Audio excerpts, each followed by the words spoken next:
The third part of the plan that we're going to go into real detail over is the customer success plan.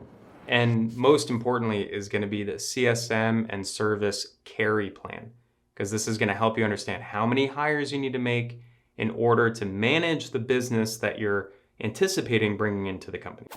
So we'll go over the CSM and service carry. Other components that are really important, of course, like everything we talked about before, is going to be ramp time and recruitment. How long does it take to get a CSM trained on your product or service to the point where they're able to manage customers on their own? And how long does it take to get somebody in that seat?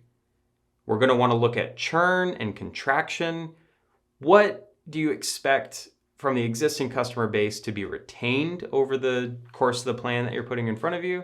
And do you expect any expansion of that customer base?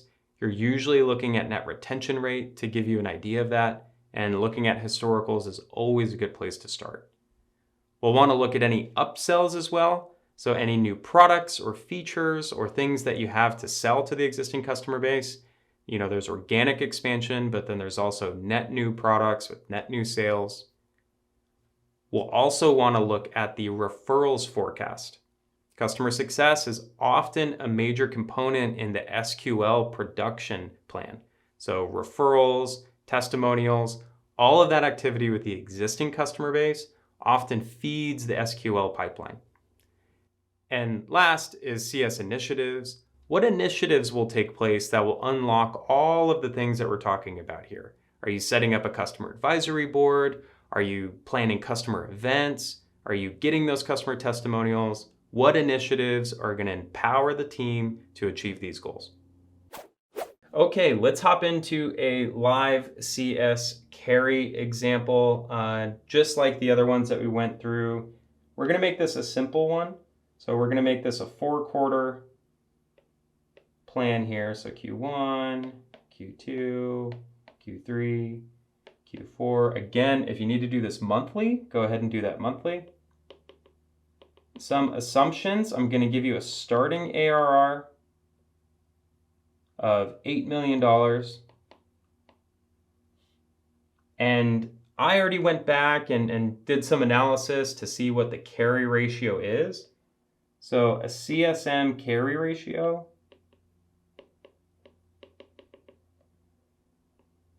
for our business, one CSM can carry $2 million in business. So one CSM's entire book is going to be able to carry about $2 million.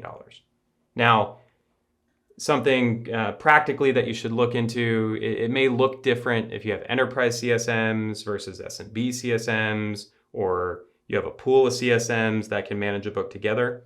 But the concept in general, take a look at what type of resource does it take to what amount of revenue. Okay, a couple other assumptions is I'm going to say we have 5 CSMs in seat. And then we're going to go through what the annual recurring revenue is as we achieve the bookings targets that we had set before. So after we book that $1 million in Q1, we're going to go from 8 to 9 million, which would give us a ratio of 4.5 CSMs that we need, which we're in good shape there. In Q2, we're going to get to 10.3 million, which we will need a capacity of 5.1, which we might be right at capacity there. Once we get to Q3, we're going to be at $12 million in ARR, which means our CS capacity really needs to be 6 CSMs. So we're going to want somebody in seat at that time. And then by the end of Q4, we'll be at 13.8 million with the needed capacity of 6.9 CSM. So, if you're conservative, you might want to round that up to 7 CSMs.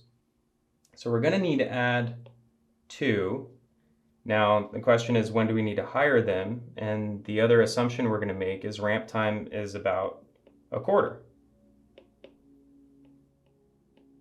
So get them adequately trained on the product, get them adequately trained on the service, make sure they have time to shadow, make sure they have time to lean into a book of business, carve out the companies that they're going to be managing and working with, and get them to the point where they can manage everything on their own. That's the most important part. Not just when they're hired, but when they're able to manage companies on their own, fully productive. So I'm going to make the assumption that that's going to be 1 quarter. So we're going to need to hire. We start to hit that capacity in Q3. So we're going to want to hire CSM 6 right here in Q2. And then we're going to need CSM 7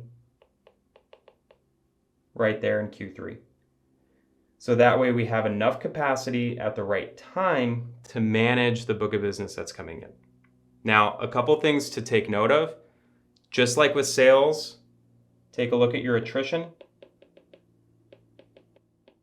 Look in the past, how many CSMs are you able to retain? When you bring in a hiring class of CSMs, how many of them stay? That's going to be an important thing to put into your model. The other thing that's going to be really important when you're hiring your CS base is you have the benefit of looking at how your bookings plan is doing. So take a look at how bookings are coming in. If the bookings targets are not being met, you may have an opportunity to hold off on hiring or delay that hire. Or if the bookings targets are accelerating, you may need to bring in these hires earlier, and you may need to start modeling a little bit more assertively for when you need to hire. Now we have the customer success carry plan that you can integrate with your bookings plan, your SQL plan, and your overall growth model.